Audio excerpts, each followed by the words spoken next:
Ivoiriens sont debout. Rien ne peut nous arrêter. Toujours mobilisés.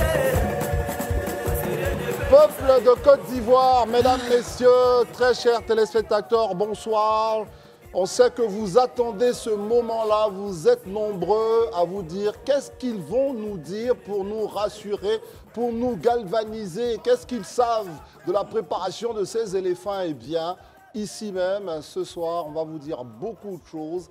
On va essayer de décrypter tout cela en compagnie de tous nos camarades et de nos invités qui sont sur ce plateau. Bonsoir et merci d'être avec nous. Christelle, bonsoir. Bonsoir André, voilà, c'est le jour que tout le monde attendait. Bonsoir chez vous, j'espère que vous allez bien. Dans 1 heure précisément, la Côte d'Ivoire affrontera les Lions de la Teranga. Et même un petit but, André, suffirait pour rejoindre le Cap-Vert. Ouais, le Cap-Vert qui vient de se qualifier. Qui vient de se qualifier. Et on a la foi, on sait qu'ils pourront, on sait qu'ils peuvent, quels que soient les 11 qui sont sur le terrain, tout un peuple et toute la diaspora ivoirienne dans le monde entier soutient les éléphants. Nos prières les accompagnent, André. Un 11, Christelle, qu'on connaît déjà. Exactement. Gérard va nous en parler dans le 6 minutes tout à l'heure, nous donner le 11 de départ. On en parle évidemment après ceci.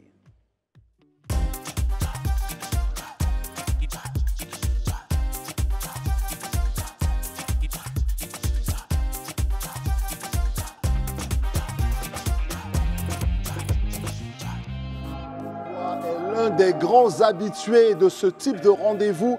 C'est vrai que la qualification s'est effectuée dans des conditions très difficiles, mais la Côte d'Ivoire est un habitué des 8e de finale, un habitué qui doit évidemment continuer d'écrire son histoire et on espère que cette fois-ci encore, les éléphants vont pouvoir relever le grand défi. Gérard Tolman est avec nous pour le 6 minutes sport, mais il n'est pas seul. Il n'est pas seul, justement. Bonsoir Gérard. Bonsoir, merci d'être avec nous encore ce jour.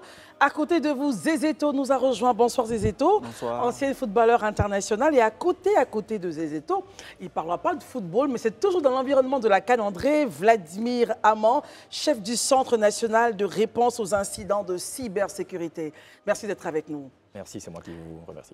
Élisée Moloubeu, bonsoir. Bonsoir Christelle, vous voyez que je vous réponds avec beaucoup de chaleur et d'enthousiasme.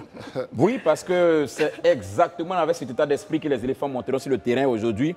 Et je donne rendez-vous à tous les Ivoiriens d'ici 2h30 pour célébrer la fête. Merci Élisée. Et là, on l'appelle Élisée le prophète. Merci. Ah oui, là, vraiment, ce prophète. Alors, à côté d'Élisée, il nous rejoint aujourd'hui comme chroniqueur. Il est leader de la société civile, mais également président, il faut le préciser, du Conseil national des organisations de consommateurs de Côte d'Ivoire. Mais aujourd'hui, interviendra sur ce plateau comme chroniqueur. Exactement. Marius Komoué, bonsoir. Bonsoir, Très heureuse de vous retrouver. C'est plutôt moi. Je voudrais d'abord remercier donc toute la direction de Live TV qui me renouvelle encore une fois sa confiance et me donne l'opportunité donc d'être là pour vous accompagner en tant que chroniqueur sur ce plateau. Très bien. Avec nos analyses les plus pertinentes. Merci beaucoup. Il faut juste rappeler qu'il y aura 3 articulations dans cette émission, mesdames, messieurs. 6 minutes sport. Ensuite, on ouvrira les débats. Et puis, en 3e partie, on parlera quand même de ce qui se passe. Notre destin commun serait-il menacé par la décision de 3 États? On en parlera tout à l'heure avec un nouvel invité.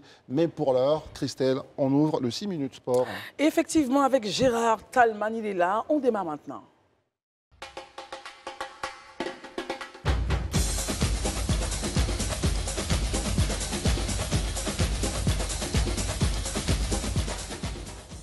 Alors Gérard, bonsoir. Rebonsoir Christelle. Essayons de faire juste un petit récap des quarts de finale. Exactement. Donc les quarts de finale, comme vous le savez, ont démarré depuis le samedi 27. Eh bien l'Angola était donc... Pardon, les 8e. Le 8e, voilà. Écoutez, je me vois déjà dans les quarts de finale. Comprenez-moi, comprenez aussi l'émotion qui m'étreint en ce moment. Voilà, donc pour dire que les 8e de finale ont commencé samedi dernier. C'était donc l'Angola qui était opposé à la Namibie.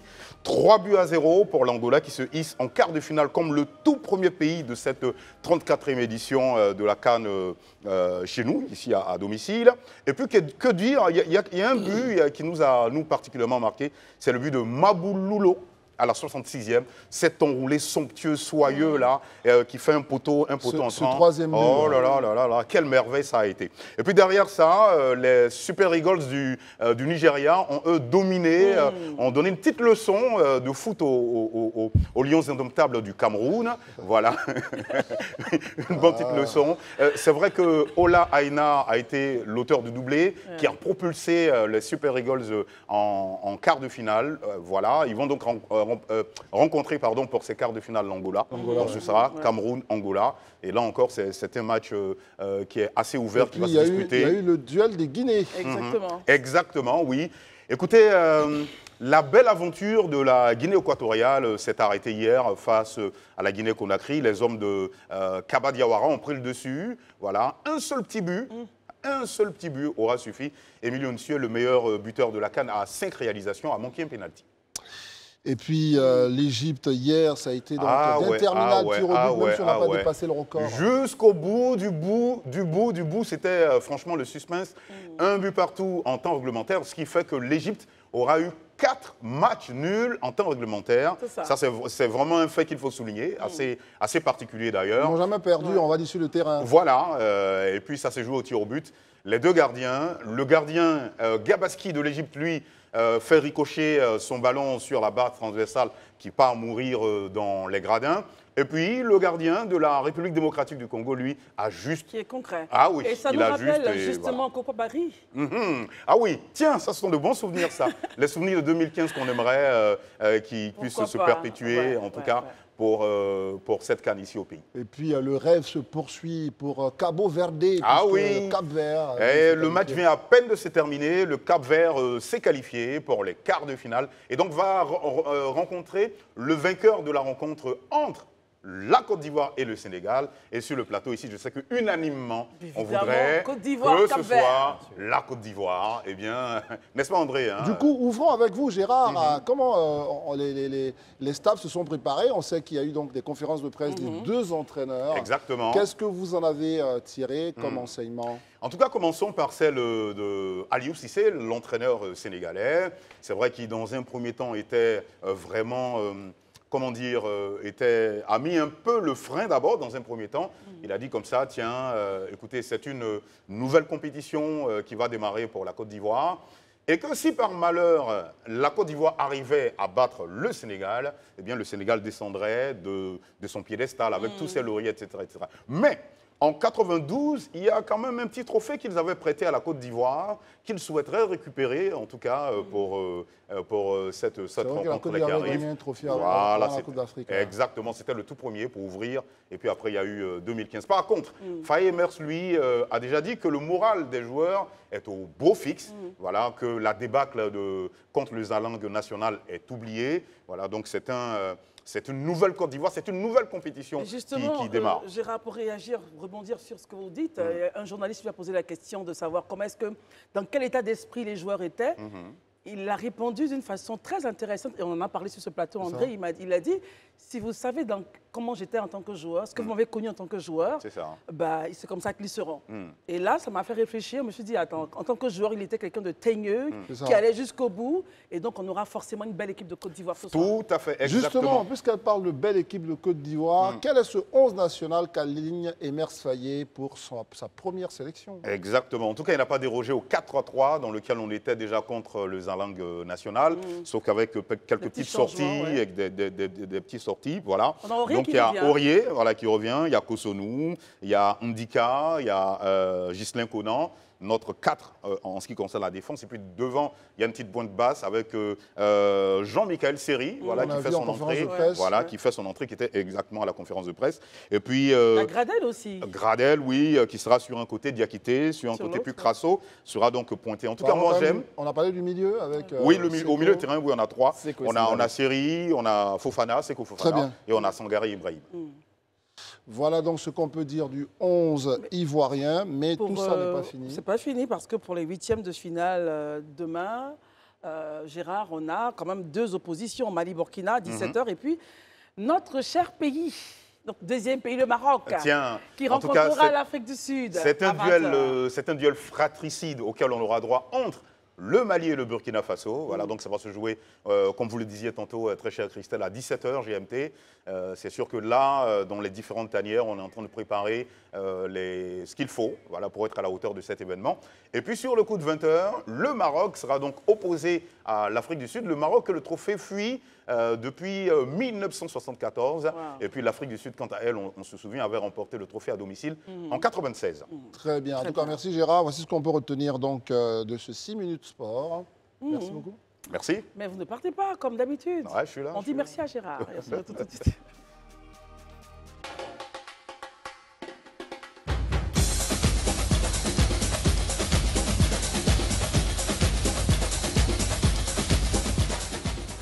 La Côte d'Ivoire dispute son ticket pour les quarts de finale avec le Sénégal. Donc, dispute qui va commencer tout à l'heure à partir de 20h. Mais la question que tout le monde se pose, c'est là aussi, c'est bon de vous avoir à Zézéto et d'avoir l'ensemble de nos chroniqueurs qui vont réagir là-dessus. Est-ce que ce sera un match du rachat pour les Ivoiriens? Est-ce qu'il y a une forme comme ça de vouloir, j'allais dire, rassurer tout le monde? Est-ce que tout ça, ça fait partie de l'état d'esprit des éléphants ou c'est un match à qualification avec une concentration différente? On en parle avec vous? Zézéto, selon vous, dans quel état d'esprit sont? Tout le monde parlait du mental. Est-ce que vous pensez que ce soir, le mental y est? Oui, je pense. Je pense qu'après ce qui s'est passé depuis lundi, ils ont digéré, ils ont vu la réaction du peuple. Donc je pense qu'ils se sont remis en question. La preuve, vous avez vu le coach MS Faye, très serein, qui explique bien comment son équipe est. Et il veut que l'équipe soit dans la même veine que lui et quand il était joueur. Donc ça provoque de bonnes ondes. Restons sur l'aspect technique avec vous un instant avant de passer la parole à nos amis. Gérard vient de nous parler de ce 11 de départ. Est-ce que selon vous, ces changements-là signent la patte de Emers Faye et de ses collaborateurs, que ce soit Guaméné et bien sûr Guy Demel? Oui, je pense. Il va emmener un peu de fraîcheur, un peu de nouveauté. Voilà, parce qu'il faut dire aussi qu'il écoute aussi beaucoup ce qui se passe autour. Donc voilà, puis il connaît bien le groupe. Il a vu qu'il y a certains joueurs qui étaient un peu quand même fatigués. Donc je pense que ce changement-là est important. Tous les joueurs qui sont là, ils ont des qualités.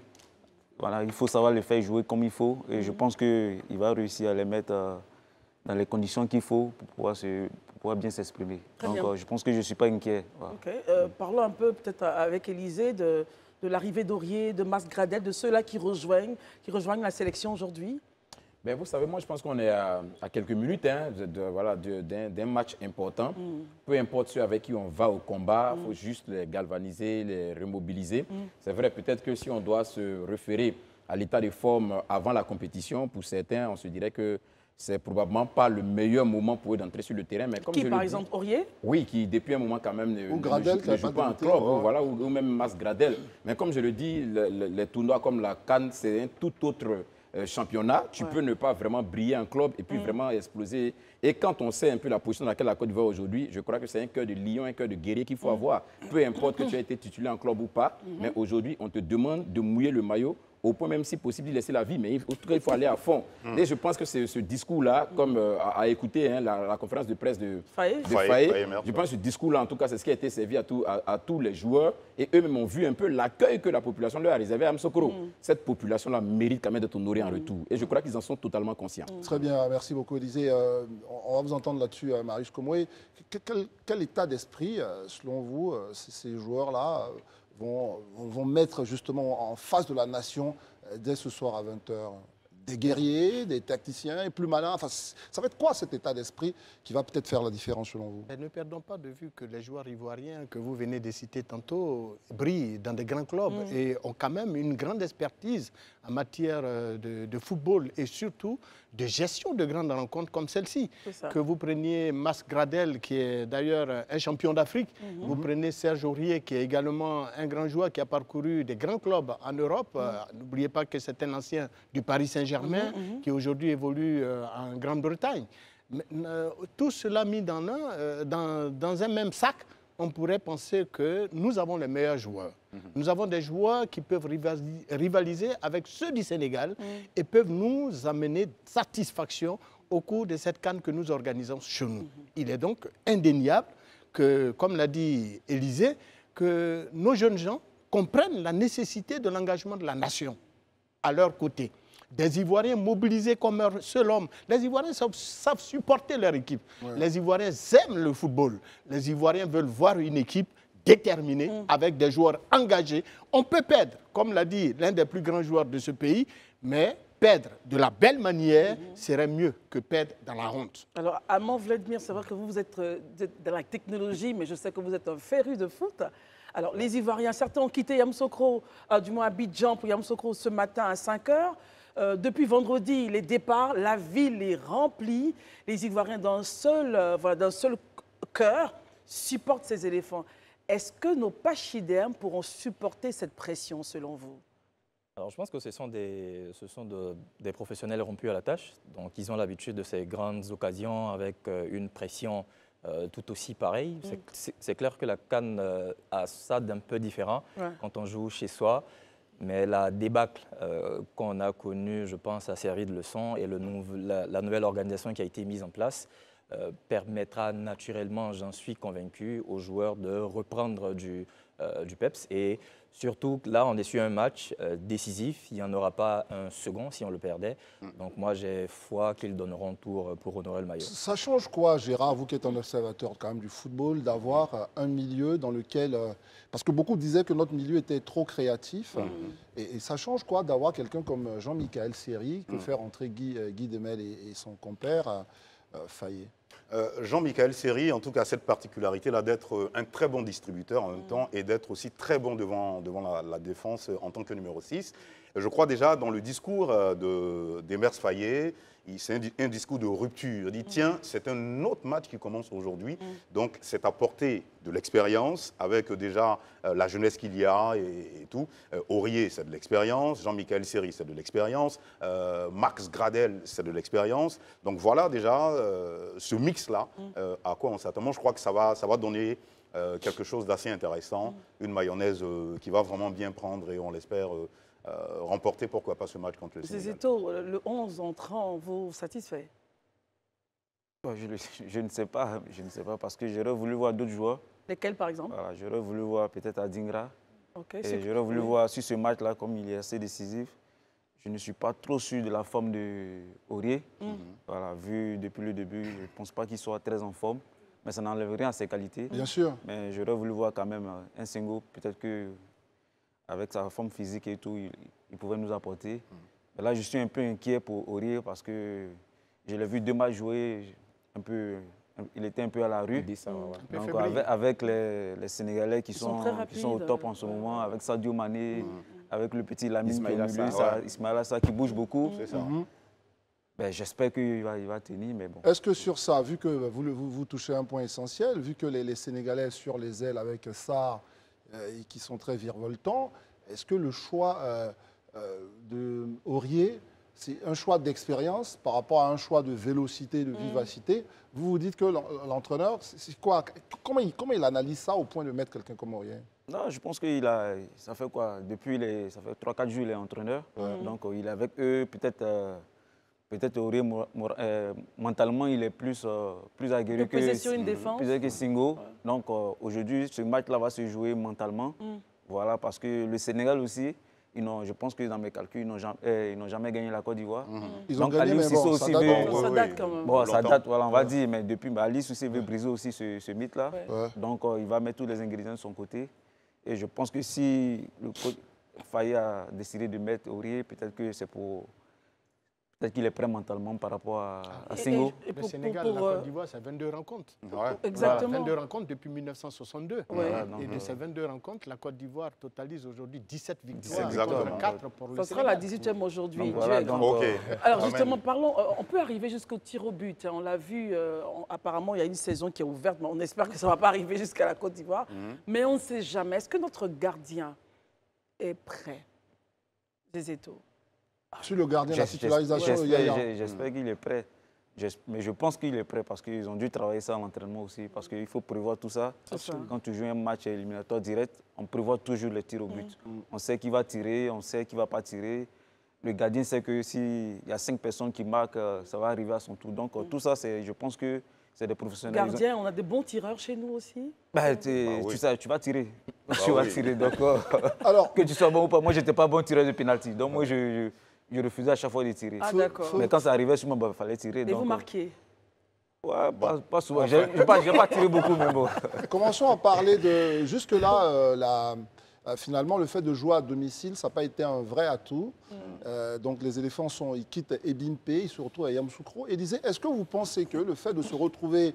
Est-ce qu'il y a plusieurs symboliques qui devraient décupler justement la façon d'aborder le match par ces éléphants, se retrouver sur le terrain et la terre de Félix Houphouët-Boigny, se retrouver à Yamoussoukro, une terre qui évidemment accueille les éléphants pour la première fois. Est-ce que vous pensez qu'il y a des symboliques qui vont mieux renforcer l'engagement des éléphants? Oui, moi, vous avez déjà commencé à le citer. Hein. Je pense qu'il y a d'importants symboliques, mais je dirais, pour moi, le premier, c'est notamment la ville natale du père de la nation, Félix Houphouët-Boigny, voilà, et qui y est même inhumé. Et nous avons vu même qu'à l'arrivée des éléphants, ils sont même allés au palais de la présidence. Je crois qu'il y a quand même quelques éléments importants. À Yamoussoukro, nous avons la basilique, nous avons des lieux symboliques. Ils y sont allés d'ailleurs à la basilique voilà, pour une prière de bénédiction. Exactement, nous avons des lieux symboliques, bien, ouais. nous avons un ensemble de lieux symboliques. Et puis Yamoussoukro, c'est la capitale politique de la Côte d'Ivoire. En plus, ils évoluent sur un stade quand même qui porte le nom d'une personnalité qui a compté dans ce pays, en l'occurrence le premier Michel Konabani. Donc l'un dans l'autre, je crois qu'il y a quand même quelques symboles qui devraient contribuer d'une manière ou d'une autre à décupler vraiment l'envie et la volonté des joueurs ivoiriens. Aussi, comme je le dirais, après quand même les 3 matchs à Ebimpe, on se demandait est-ce qu'il ne fallait pas aller voir ailleurs. Beaucoup même disaient déjà est-ce qu'on ne peut pas aller au stade Félix Houphouët-Boigny parce qu'apparemment Ebimpe semblait ne pas trop nous réussir. Mais là, vous allez vous piéger vous-même, parce que vous savez comment s'appelle le stade Ebimpe? Mais je sais. Il est taqué, André. Vous voulez me mettre quelque chose dans la bouche. Il semblait ne pas trop nous réussir, mais en même temps, son stade aussi, je crois que c'est là aussi qu'on a gagné certains de nos matchs, même les éliminatoires, voilà, par rapport au prochain mondial. Donc, mais déjà pour le début de la compétition, on a vu qu'ils avaient un peu de mal sur le stade. Peut-être que la pression était un peu plus forte là-bas, on ne sait pas. Mais je me dis que le fait d'être sur le stade Charles Konabani, qui aussi, pour moi, reste l'un des stades qui a l'une des meilleures pelouses durant cette compétition, pour avoir vu quand même évoluer le Sénégal et le Cameroun, je me dis que ça va décupler davantage et ça va permettre aux joueurs de développer vraiment le football et leur permettre en tout cas de nous donner un résultat satisfaisant. Très bien. Marius, dans quelques minutes, on va dire, nous sommes à 19h25, le match démarre à 20h. À 20h, on aura un 12e homme très fort, mais qui doit rester très fort et constant tout le long du match, quelle que soit l'issue. Oui, nécessairement. Au cours d'une grande compétition comme celle-ci, il va falloir donc que ce 12e homme se mobilise, se manifeste, mais cette fois-ci, non pas pour faire autre chose que de supporter son équipe, la pousser jusqu'à la victoire finale et veiller surtout à ce que l'ordre soit établi après la victoire. Une chose est de venir supporter son équipe, une autre est de savoir rentrer chez soi après donc la victoire et nous éviter un certain nombre de supporters. Et je voudrais m'adresser à M. Amand Vladimir. Est-ce que, par exemple, lorsqu'on prend un but et on ne souhaite pas du tout, on n'est pas découragé, on est silencieux dans les tribunes, alors que c'est peut-être là qu'il faut pouvoir décupler de force et pousser l'équipe? Ça reste très compliqué dans ces situations-là de dominer ses émotions naturellement parce qu'on a de l'amour pour le pays, pour le maillot. Et naturellement, ça peut être très délicat dans ces moments. Mais une chose qui est très bien, c'est que ces derniers moments, on a vu un petit peu un changement d'état d'esprit des supporters, notamment sur les réseaux sociaux. Ça, on sait que les footballeurs, ils sont très regardants sur ces questions. Et il y a déjà une dynamique très positive qui s'installe. Et on a foi que dans ces moments-là, l'engagement du public, surtout qu'on est, comme vous le mentionniez, dans une ville remplie de symboles, il y aura ce regain d'énergie-là et ce petit truc qui va certainement pousser un peu plus le 12e homme. C'est intéressant de commencer à parler du public. Justement, à ce propos, Zézéto est avec nous parce qu'il a un message aussi à faire passer à l'ensemble du public. Parce que rappelez-vous que la semaine dernière, lors de la défaite beaucoup d'Ivoiriens ont manifesté leur colère en faisant des casses, etc. Et donc, à ce niveau-là, vous êtes là parce que vous participez, depuis vous travaillez avec le ministère de la Jeunesse, enfin de la promotion de la jeunesse, de l'insertion professionnelle du service civique, à lancer des messages de sensibilisation. On va voir certains de ces messages passer sur nos écrans. Justement, qu'est-ce que vous avez à dire aux footballeurs, nous, aux supporters qui se déplacent? Depuis la semaine dernière, on ne manque pas de passer des messages. Quel est le message fort aujourd'hui que vous voulez passer par rapport à comment on encaisse la défaite, comment on gère aussi la victoire? Exactement, vous avez vu ce qui s'est passé la semaine passée avec la défaite de la Côte d'Ivoire. Donc on aimerait interpeller les gens pour leur dire de rester fair play, parce que le football, ce n'est que du jeu et qu'il faut rester fair play. Il y a la victoire, il y a la défaite, donc il ne faut pas salir l'image du pays en cassant des choses. Il faut vraiment que chacun de nous est ambassadeur de la Côte d'Ivoire. C'est clair. Parce que si un tel casse, c'est les Ivoiriens, ce n'est pas lui, c'est les Ivoiriens. Donc il faut qu'on change cet état d'esprit. Et c'est pour ça qu'on fait passer des messages pour leur dire qu'il faut qu'on donne une bonne image de nous. Parce qu'on a déjà gagné la CAN. L'organisation de la belle CAN, déjà, on l'a déjà gagné. Il faudrait qu'on reste focus, concentré et donner une bonne image pour la Côte d'Ivoire. Parce qu'après la CAN, tout ce qu'on aura cassé, c'est nous, on va prendre les pots cassés. Donc les buts, c'est nous au monde là-dedans. Ce n'est pas les pays, ce n'est pas les autres pays qui viennent. Donc il faut faire très attention. Donc voilà, sur ça, sans doute que pour accompagner Zézeto, vous, après tout, vous êtes le promoteur des droits des consommateurs. Et sur ce genre d'acte, vous avez quand même un mot à dire sur comment, justement, les consommateurs doivent se comporter dans un moment comme celui-là, même si c'est un moment parfois de frustration, et aussi parfois un moment de joie excessive. Pour la plupart du temps, les supporters, lorsqu'ils quittent un point X pour rejoindre le lieu où se tiendra la rencontre, vont très souvent par délégation, soit par des cars, des convois. Et donc, au niveau de chaque convoi, de chaque délégation qui part, il y a des leaders. Et ces leaders doivent quand même, au sein du car, au moment où ils décollent, donner des consignes, justement, à l'ensemble des supporters qui seront sous leur contrôle. Et après le match, ils doivent pouvoir les rassembler et les ramener là où ils les ont engagés, ils les ont pris. Donc, toute action tendant justement à exercer une quelconque violence après un match de football n'a jamais été, surtout au cours d'une compétition comme celle-ci, la CAN, qui est une vitrine pour un pays, n'est pas réduisante pour un pays comme la Côte d'Ivoire, dont les autorités veulent voir son image briller dans le firmament des nations. Donc, il est bien évident que la Côte d'Ivoire a intérêt à présenter une très bonne image à travers ses supporters, quelle que soit l'issue de cette rencontre. Et ça, nous insistons là-dessus. En notre qualité de leader même d'organisation de la société civile, les Ivoiriens peuvent constater que depuis le début de cette CAN, nous avons réussi à taire toutes nos divergences de point de vue dans nos revendications avec les pouvoirs publics. Parce que tout simplement, l'image de la Côte d'Ivoire est en jeu et les étrangers sont chez nous. Une multitude de pays est reçue chez nous. Il faut bien que nous les accueillons. Une fois partis, nous reviendrons dans nos problèmes internes et nous continuerons à gérer nos divergences internes. Mais pour là, il est important que les Ivoiriens comprennent que nous avons quand même une image à présenter à l'opinion internationale. Donc, après la rencontre, quelle que soit l'issue de cette rencontre, nous devrons garder toujours notre sens de l'hospitalité et de l'accueil. Et ce qui est très important, c'est que nous sommes à Yamoussoukro, une ville avec des sites très stratégiques pour la Côte d'Ivoire. Absolument. Et nous recevions le général, je crois, André Lundi, Dosso Siaka, qui est en charge de la sécurité. Il a dit, attention, dans votre plein de joie, si la Côte d'Ivoire gagne, dans la joie, il ne faut pas courir pour aller vers le lac au Caïman, par exemple, ou du genre, je suis le plus fort, l'adrénaline est montée, je vais aller faire la course avec les Caïmans. Ce n'est pas sûr que vous en sortiez vivant. Et surtout, il y a le palais présidentiel, la résidence du premier chef d'État. Il faut avoir la victoire mesurée. Élysée, il est bon d'insister encore sur ce type de message pour ceux qui nous regardent de Yamoussoukro ou d'ailleurs. Oui, c'est important. Je pense que, comme je le disais, il faudrait que les Ivoiriens travaillent à faire je lui ai dit des incidents du lundi dernier, un épiphénomène, vraiment dans toute cette joie et dans tous ces qualificatifs qui ont été accordés à cette CAN-là. Donc, il est nécessaire pour que chacun de nous fasse preuve de civisme. C'est vrai, un match de football, il y a deux issues, surtout quand on arrive au 8e de finale, c'est soit la victoire, soit la défaite. Mais comme je le disais en entame de mes propos, moi, je reste pertinemment convaincu que c'est la victoire ce soir. Donc, dans cette joie-là, dans cette euphorie-là, il faut qu'on ait quand même vraiment le triomphe assez modeste, qu'on ait de la mesure et qu'on rentre chez nous tranquillement. Et puis, qu'on continue. Jusqu'à aujourd'hui, tous les témoignages qu'on a sur les réseaux sociaux, tout le monde est unanime, toutes les communautés étrangères sont unanimes à reconnaître l'hospitalité des Ivoiriens, à reconnaître vraiment cette hospitalité, cette caractéristique-là qu'on ne voit pas forcément partout.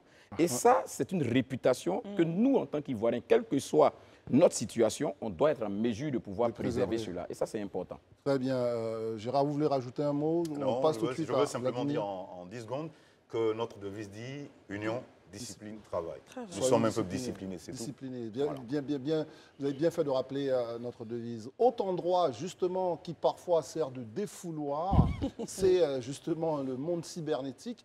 Et pour en parler, nous avons donc notre très cher amant Vladimir qui est avec nous. Il est à la tête d'une cellule très importante. Très stratégique, ouais. Et à cet effet, la RTCI, donc le régulateur de notre secteur des télécommunications et des TIC, a lancé CyberCan. Parce que déjà, il faut qu'on comprenne, le CyberCan pour vous, c'est quoi déjà, amant Vladimir?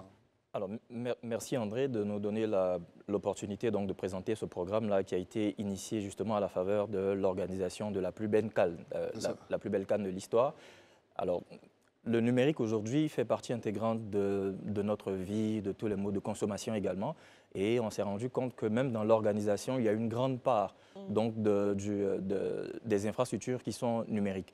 Et naturellement, là où il y a du numérique, il y a forcément un attrait particulier pour les usagers et qui attire les usagers, attire naturellement des délinquants, donc des cyberdélinquants.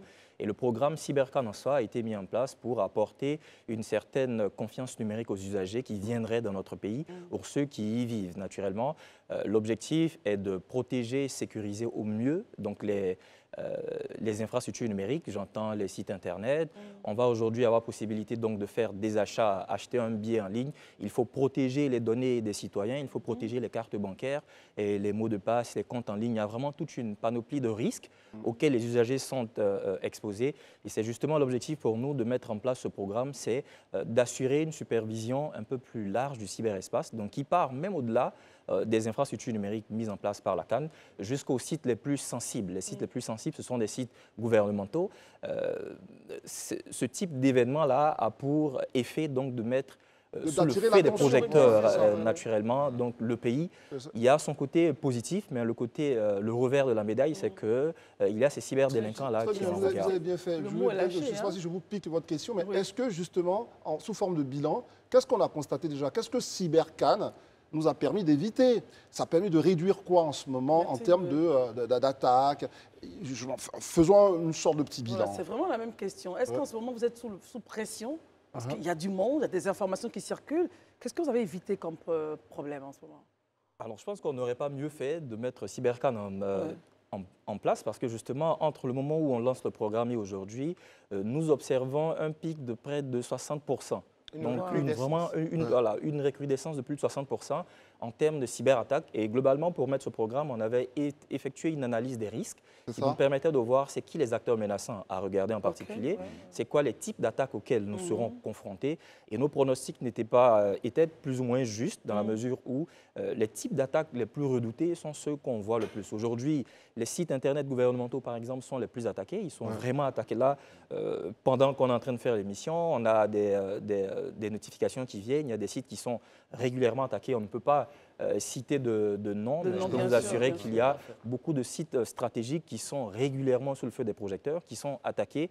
Il y en a quelques-uns pour lesquels on a été en mesure de déjouer les attaques. Certaines ont réussi, mais notre rôle, c'est également, quand un incident est déclaré et réussi, de pouvoir le contenir et de le ramener à son état de fonctionnement normal.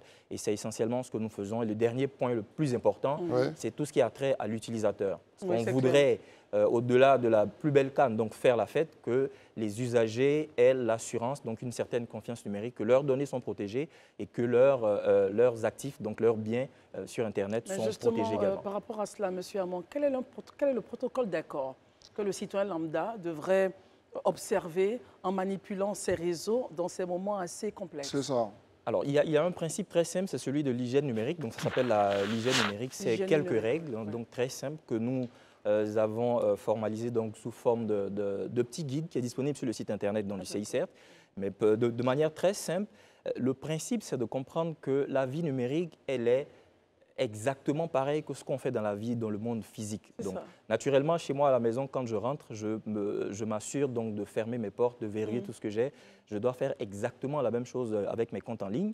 Et personne d'entre nous ne serait d'accord pour avoir une seule clé qui ouvre la porte, qui démarre la voiture. Non, mais c'est clair. C'est le même principe. Donc, avoir un mot de passe identique pour tous ces comptes, c'est naturellement mettre tous ses œufs dans le même panier. Et une fois que le mot de passe a été volé par un pirate, naturellement, il a accès à tous les comptes. Donc, c'est vraiment des petits conseils de base comme ça qui sont présentés. Et derrière, c'est vrai qu'il y a toute une gamme donc, de risques. Et c'est la raison pour laquelle Cybercan et le CICERT, naturellement, est disponible. Donc, pour accompagner les organisations du secteur privé, de la société civile et naturellement aussi les usagers. Vous avez quelques questions pour notre spécialiste? Non, mais à la matière, je pense que nous suivons effectivement tout ce qu'il a développé avec la RTCI. C'est ça. Et je vous l'ai dit, bon, ce n'est un secret pour personne. Nous sommes quand même leaders du mouvement consumériste et donc en matière de respect des règles de cybercriminalité, eh bien, nous travaillons régulièrement aux côtés de la RTCI et j'avoue que depuis un certain moment, nous sommes bluffés par les initiatives déployées par la Direction générale de la RTCI permettant justement aux usagers de connaître leurs droits et leurs devoirs et de plus en plus nous multiplions les séances de travail avec cette direction. Et donc, nous répercutons régulièrement aux consommateurs, aux usagers, eh bien, toutes ces initiatives que vous venez d'énumérer relativement justement au respect des règles qui régissent donc l'utilisation de l'Internet et tout ce qui va avec. Gérard. Enfin, pour nous qui ne sommes pas des techniciens, Monsieur Vladimir, je voudrais bien savoir à partir de quel moment on sait qu'on a une attaque, une cyberattaque?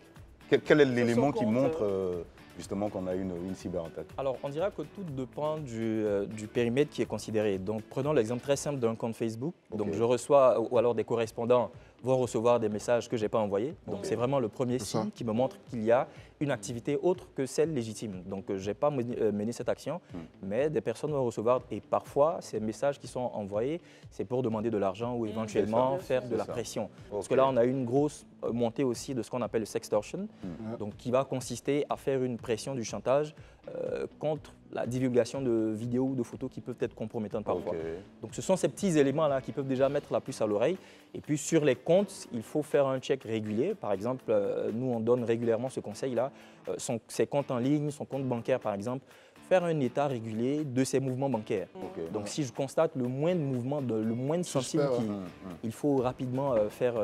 en tout cas, merci à moi Vladimir. Je rappelle que donc, vous êtes responsable du Centre national de réponse aux incidents de sécurité informatique et que vous êtes un expert en la matière de cybersécurité, donc au service de la Côte d'Ivoire et dans le cadre de cette CAN où, comme vous l'avez dit, des projecteurs sont sur le pays, les faussaires aussi ont décidé de s'inviter à cette belle fête, mais nous on a décidé de leur filer un carton rouge.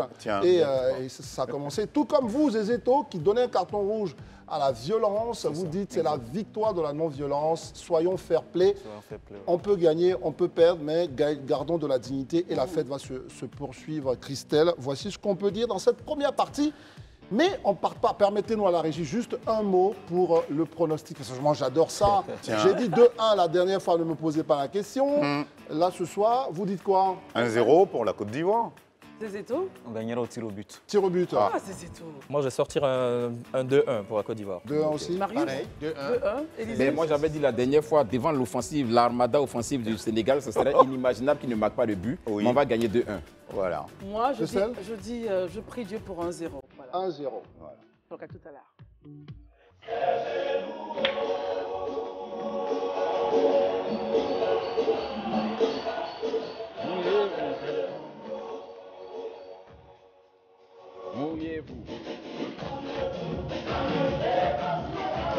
Le message est clair, la coupe c'est chez nous, éléphant, jouez, ballon, mouillez-vous, gagnez. La rencontre entre la Côte d'Ivoire et le Sénégal a commencé. Premier but pour le Sénégal, mais bon, là, ça ne fait que commencer, hein, vous savez, le football, avec justement ces montagnes russes d'émotions. On les vit ensemble. Nous, on va essayer quand même de parler avec vous d'autres choses, puisque vous le savez, notre sous-région est marquée par une information qui est tombée hier sur la télévision donc, des pays respectifs qui sont en cause, Burkina, Mali et Niger. Ils annoncent justement leur retrait de la CEDEAO. C'est une décision politique qui va évidemment occuper le champ politique, le terrain pour ce qui est de l'intégration sur-régionale. On en parle avec vous, avec nos différents chroniqueurs et notre invité, Christelle. Exactement. Geoffroy Akwaoh nous a rejoint et qui mieux que lui pour analyser cette situation avec l'ensemble de nos chroniqueurs qui sont là. Marius Kobo est toujours présent, Élisée Boloubeu et Gérard Talman. Alors, Geoffroy Akwaoh, cette décision déjà, avant d'arriver dans le fond, est-ce qu'elle vous surprend ?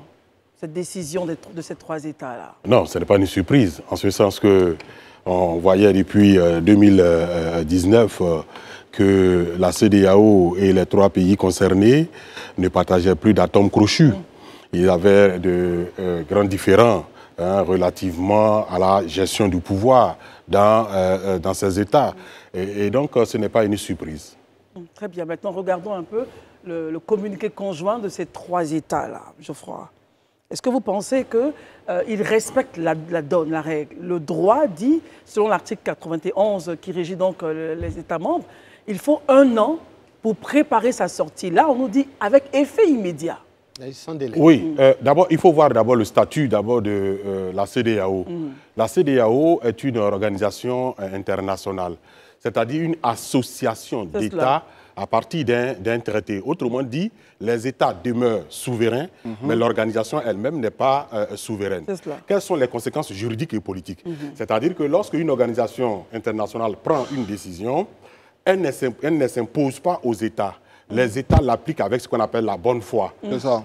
Les États l'appliquent avec la bonne foi. Et lorsque un État veut quitter une organisation internationale, il peut partir de deux manières. Soit de façon négociée, soit avec une certaine rupture radicale. Radicale. Et vous voyez qu'en 2000, par exemple, lorsque la Mauritanie sortait de la CEDEAO, cela s'est fait de façon pacifique. Ce fut un divorce à l'amiable. Alors qu'ici, nous sommes dans l'hypothèse d'un divorce pour faute. Oui, c'est clair. Mais la question, on va faire le tour de comment vous avez accueilli la nouvelle, après ce que Geoffroy vient de nous dire. Ça vous étonne, ça vous surprend? Quels ont été vos sentiments, vos premiers sentiments suite à l'annonce de ces trois pays? Il faut dire tout simplement, en notre qualité d'observateur de la vie politique, économique et sociale des différents États de la CEDEAO, nous faisons l'heureux constat que loin de nous, et plus précisément en Europe et aux Amériques, les États raffermissent leur union. Et chez nous ici, nous continuons à empiéter sur une volonté manifeste de nos États de s'unir pour devenir un et, j'allais dire, plus puissant au plan économique, comptant donc dans la sphère des nations. Bon, la décision du Mali, du Burkina Faso et du Niger de se retirer de la CEDEAO a pour nous, observateurs de la vie économique du pays, de ces différents États de la CEDEAO, je peux vous dire que ça a des conséquences énormes au plan économique et au plan même, j'allais dire, culturel, parce que n'oublions pas que nous sommes dans un marché, un marché communautaire de libre-échange. Et nous nous sommes tellement embrigadés au point que les peuples sont devenus un, au point que vous trouverez un Nigérian marié à un Burkinabé, à un Sénégalais, à un Ivoirien, à un autre citoyen d'un autre État de la sphère communautaire. Il est donc improbable qu'une telle décision, si elle venait à être avérée, à être mise en œuvre, découlerait, à n'en point douter, des conséquences énormes pour les pays signataires du traité communautaire. Élisée, le credo de la CEDEAO, c'était la CEDEAO des peuples. Et comme Marius Komo le disait, au niveau des peuples, on va évidemment sentir une grosse fracture, puisque des conséquences économiques, les citoyens de ces États-là deviennent donc résidents avec des cartes de séjour dans les États. Enfin, ça va créer pas mal de choses. Est-ce que les différentes juntes ont pris toute la mesure avant de prendre une telle décision qui est quand même historique? Mais c'est justement là que, avec votre question, je voudrais bien m'interroger même sur les griefs, en quelque sorte, évoqués par l'AES, c'est-à-dire cette alliance des États du Sahel, là, pour demander à quitter la CEDEAO. On lit rapidement. Et ils reprochent à la CEDEAO, entre autres, l'éloignement des idéaux des pères fondateurs et du panafricanisme. C'est quoi l'éloignement des idéaux du père fondateur du panafricanisme? Je voudrais bien qu'on me dise. Influence de puissances étrangères. Ça encore, ça reste à être démontré. Mais quand on dit qu'il y a une influence des puissances étrangères et que nous-mêmes qui sommes en train de dire qu'il y a une influence des puissances étrangères sommes les premiers à ouvrir les bras à une autre puissance étrangère ou à d'autres puissances étrangères, je vois que quelque part on n'est pas cohérent et conséquent envers soi-même. Deuxièmement, menace pour ces États membres et non-assistance dans la lutte contre le terrorisme et l'insécurité. Et c'est là, franchement, que moi je m'insurge. Mais est-ce qu'ils savent qu'au Mali, des Ivoiriens sont morts au nom de la lutte contre le terrorisme? Donc aujourd'hui, on ne peut pas s'asseoir et dire qu'on n'a pas apporté d'assistance. Aujourd'hui, la Côte d'Ivoire a été utilisée comme base arrière de la force qui allait intervenir comment on appelle ça, au Mali contre le terrorisme. Et à un moment, on peut estimer peut-être qu'on n'a pas senti suffisamment d'appui, mais dire qu'il n'y a eu aucune assistance pendant qu'on a été confronté au terrorisme, je pense que c'est quand même fait un peu preuve de mauvaise foi. Deuxièmement, imposition de sanctions jugées illégales, illégitimes, inhumaines et irresponsables en violation de ses propres tests. Ça, c'est leur appréciation. Mais sur cette base-là, je pense qu'il a dit tout à l'heure, il y a une organisation communautaire. Le traité de la CEDEAO prévoit des sanctions dans ce cas de situation. Et ce sont ces sanctions-là que la CEDEAO a appliquées.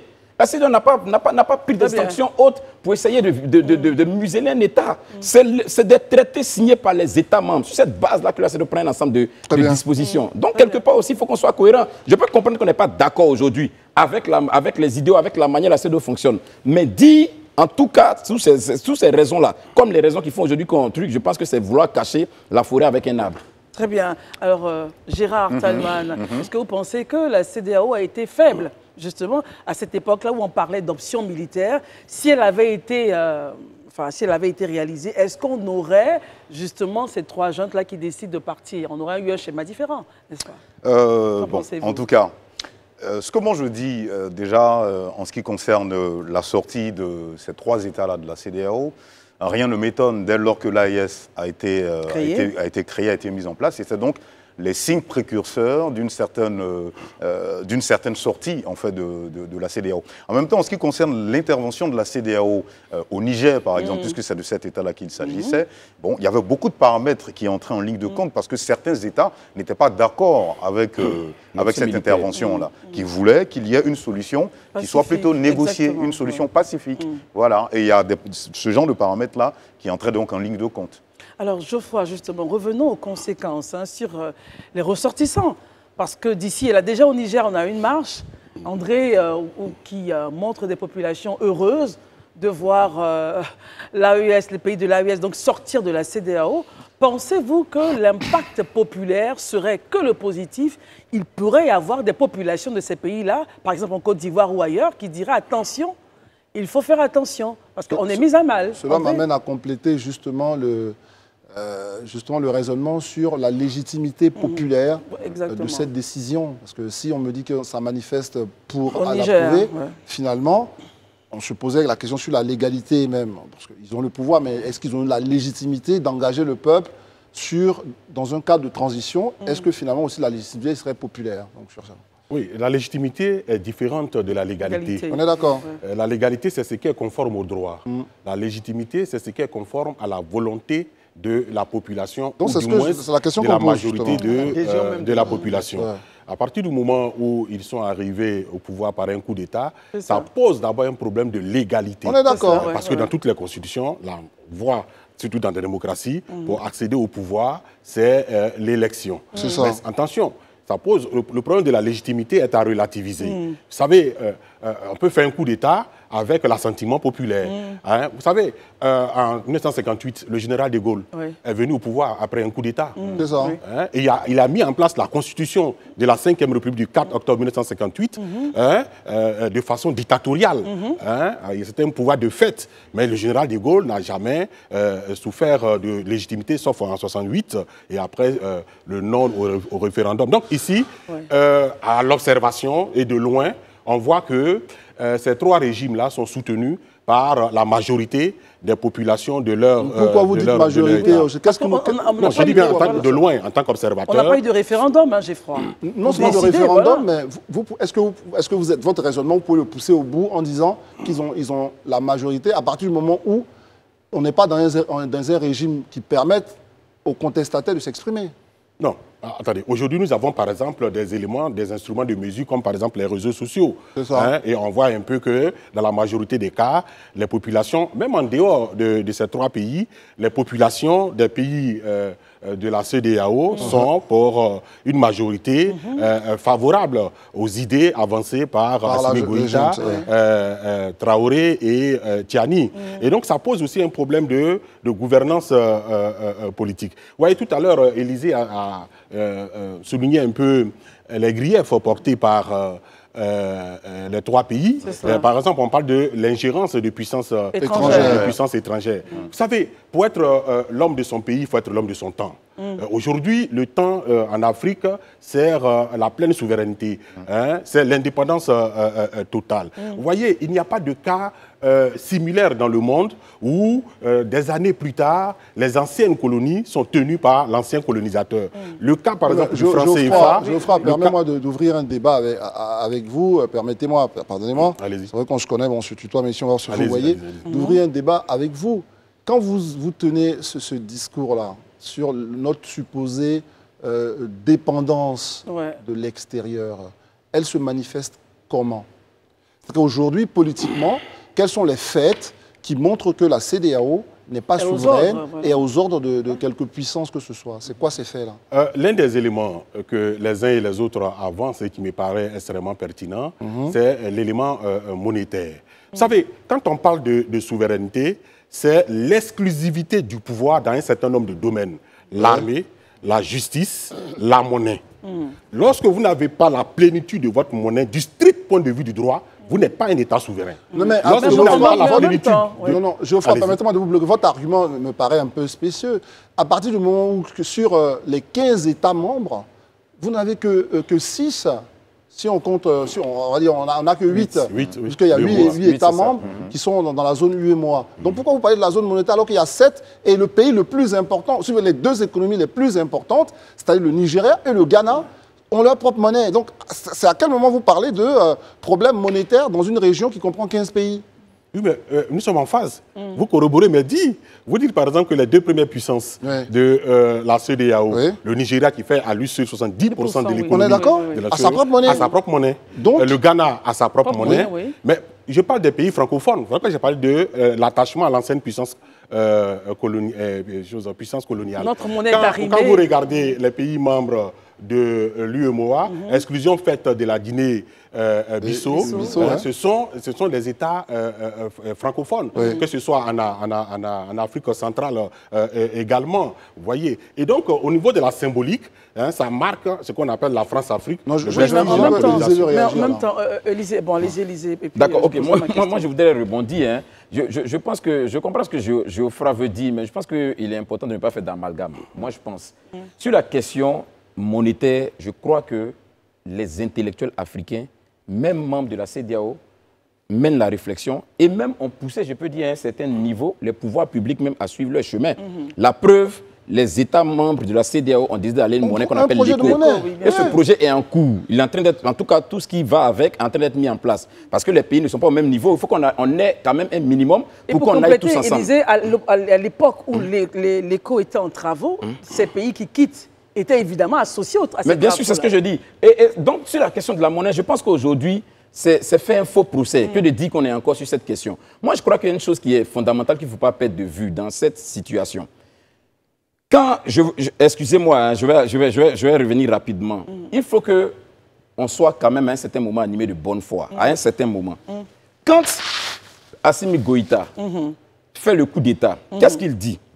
Ils se sont engagés auprès de la communauté de la CEDEAO à organiser les élections en février 2004. Ils se sont engagés à organiser le mois prochain, logiquement. Février 2024. Février 2024. Oui. Février 2024. Ils ont pratiquement 4 ans qui sont au pouvoir. Février 2024. Aujourd'hui, ils ont reporté à une date inconnue, ultérieure. Il n'y a plus de date pour les élections. Quand Traoré a pris le pouvoir au Burkina Faso, Traoré a dit qu'il respecte les engagements, il s'inscrit dans les engagements pris par Damiba. Et ces engagements-là disaient quoi? Que les élections devaient avoir lieu logiquement à l'été 2024, c'est-à-dire au mois de juin prochain. Ce n'est plus d'actualité. Quand on prend au Niger, ils ont dit, OK, ils sont là pour environ 3 ans de la transition. Ce n'est plus d'actualité. Mais arrivé un moment quand même là, c'est-à-dire avant d'accuser les autres, avant d'accuser les autres, je pense qu'il est quand même important à un moment donné de regarder dans le rétroviseur et puis avoir le courage devant ces populations-là de leur dire, on vous avait dit ça, mais on ne peut plus parce que voilà une telle évidence, voilà une telle évidence. Moi, je pense, et je dis toujours, ce qui avait été reproché à tous ces chefs d'État qu'on a démis, en fait, qu'on a destitués, c'était quoi? Le fait qu'ils ne combattaient pas le terrorisme et que l'aspect sécurité était difficile. Quand ils sont venus, après 4 ans, faites-moi le bilan du Mali. Après 4 ans, qu'est-ce qui a été fait? Faites-moi le bilan du Burkina après combien de pratiquement un an et demi. Qu'est-ce qui a été fait? Arrivé un moment, il faut qu'on se pose les bonnes questions et surtout les bonnes réponses. Il ne faut pas chercher des arguments. On va se poser une bonne question justement avec Marius Komoé. À l'évidence donc des différents agendas qui devaient être respectés et qui peut-être qu'ils ne le seront plus puisqu'il n'y a plus de pression de la CEDEAO. Est-ce que ces pays-là finalement ne sortent pas du mentorat, on va dire CEDEAO, pour faire ce qu'ils veulent et être dans la durabilité du pouvoir? C'est-à-dire qu'ils seront donc installés définitivement sans que personne au monde leur demande des comptes. Il faut d'abord préciser une chose est très importante que nous perdons de vue. La Côte d'Ivoire a connu les mêmes problèmes. Oui. Les sanctions adressées par la communauté à ces 3 États étaient des sanctions inhumaines. Comment on peut demander, on dit bien communauté de frères. Regardez ce qui se passe en Europe.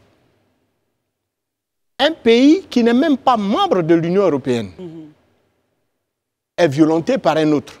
Une grande puissance mondiale.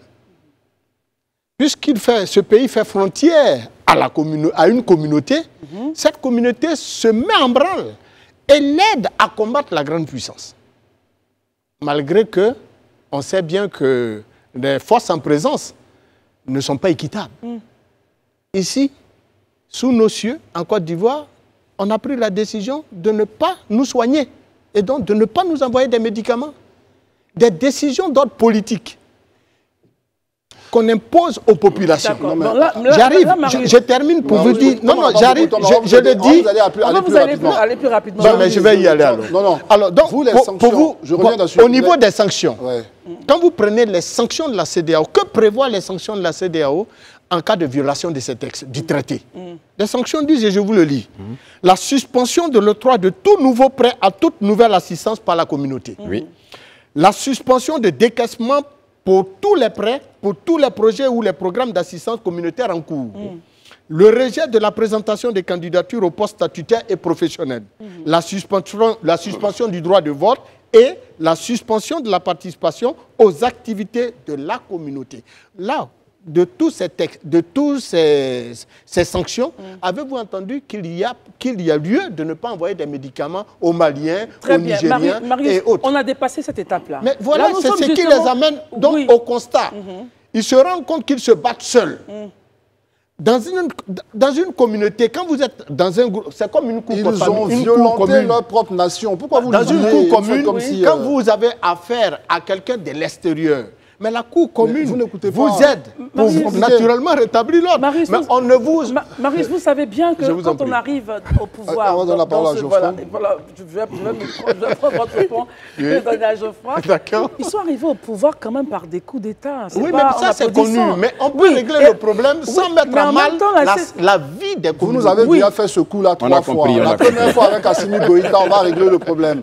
La deuxième fois au Burkina, on va régler le problème. La troisième fois au Niger, on va régler le problème. Il faut qu'à un moment, on soit conséquent avec nous. Soit on veut des coups d'État, ou on n'en veut pas. Il faut prendre des décisions. Et si vous voulez que vous gêne là-dedans, on le dit.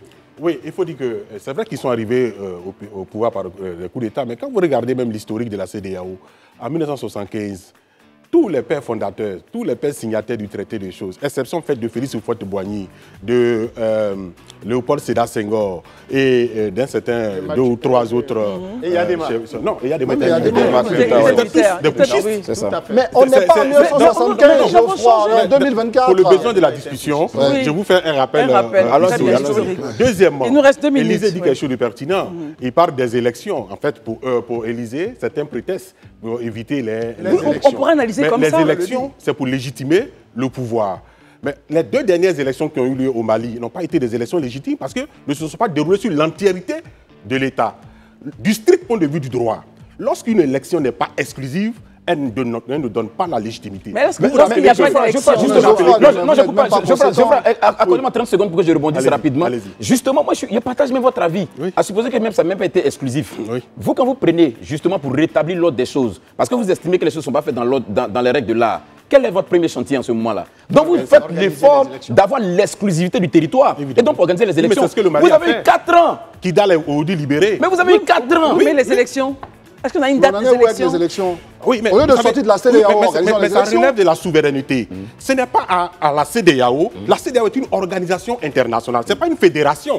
Si c'était une fédération, comme par exemple les 36 États du Nigeria, si un de ces États veut agir autrement, en ce moment, on lui impose des sanctions. Mais une organisation internationale n'a aucune légitimité pour imposer à un État souverain. Mais je ferai très bien. On ne va pas s'entendre. D'ailleurs, on pourrait s'interroger sur le financement même de la CEDEAO. Très bien. De l'extérieur, comme l'Union africaine. On voit qu'après le football, on a encore pas mal de choses à dire, pas mal de passion à partager autour de notre destin commun.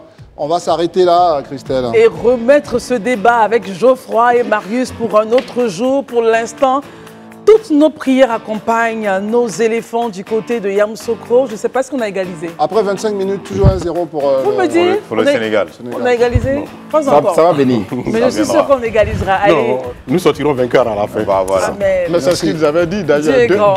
Un but au départ et nous avons rattrapé. Demain, espérons avec la qualification des éléphants en quart de finale. Merci Marius, Élisée, Geoffroy, Gérard, André. Qui regarde, qui n'est pas là. Allez, à demain. À demain, merci. Salut. Bye bye.